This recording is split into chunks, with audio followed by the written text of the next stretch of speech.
Hello friends, नमस्कार। मैं अर्चना गिनोत्री एक बार फिर आपके सामने उपस्थित हूँ एक नए टॉपिक के साथ। आज का जो टॉपिक है वो पर्यायवाची शब्द पर है।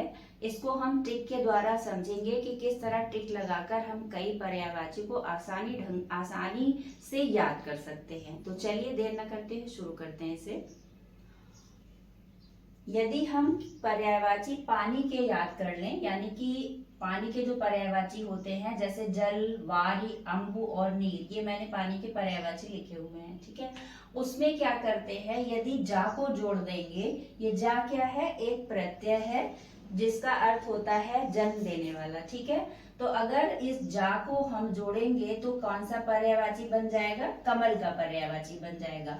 और पानी के ही पर्यायवाची के शब्दों में यदि हम दा को जोड़ देंगे तो बादल का पर्यायवाची बन जाएगा।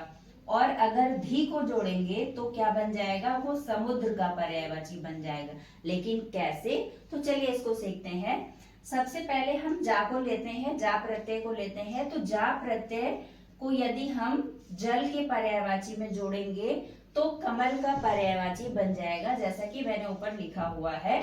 जा का मतलब होता है जन्म देने वाला। अब देखिए जल जल है, इसमें मैंने जा को जोड़ दिया है, जल में जा को जोड़ दिया, जलज बन गया। वारी में जा को जोड़ दिया, वारिज बन गया। अम्बु में जा को जोड़ दिया, ये जा जुड़ता जा रहा है, आप देखिए। और नीर में जा को जोड़ दिया तो ये नीरज शब्द बन गया। तो ये जो किसके पर्यायवाची हो गए, ये हो गए कमल के पर्यायवाची, ठीक है। ये एक चीज क्लियर हुई। दूसरा है, अगर पानी के पर्यायवाची में यदि दा को जोड़ देंगे तो क्या बन जाएगा, वो बादल के पर्यायवाची बन जाएंगे। जो दा है, दा प्रत्यय का शाब्दिक अर्थ होता है देने वाला। तो देखिए ये जल है, जल मैंने लिखा है, इसमें दा को मैंने जोड़ा है तो जलद बन गया है। उसके बाद वारी में दा को जोड़ा है तो वारिद बन गया है।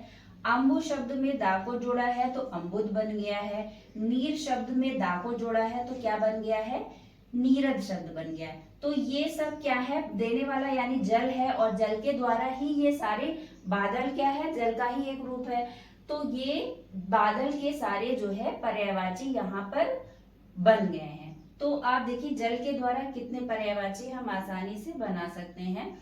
अब आप देखिए धी, मैंने बहुत बताया था, ये जो धी है, धी प्रत्यय है, इसको यदि हम जल के पर्यायवाची में जोड़ेंगे तो क्या हो जाएगा, धी का जो शाब्दिक अर्थ है वो क्या है, धारण करने वाला, ठीक है।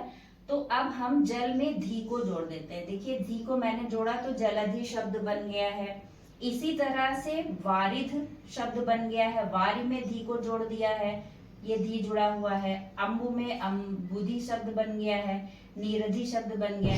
तो इस तरह से यदि धी प्रत्यय को अगर हम जोड़ेंगे तो हमारा किस शब्द का पर्यायवाची निकल कर आएगा, वो होगा समुद्र का पर्यायवाची।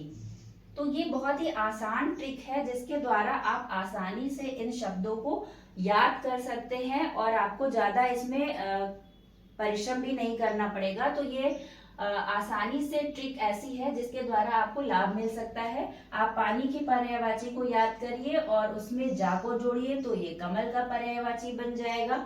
यदि दा प्रत्ययों को जोड़ेंगे तो आप बादल के पर्यायवाची को पाएंगे, और अगर धी को आप जोड़ देंगे तो वो क्या बन जाएगा, समुद्र का पर्यायवाची बन जाएगा।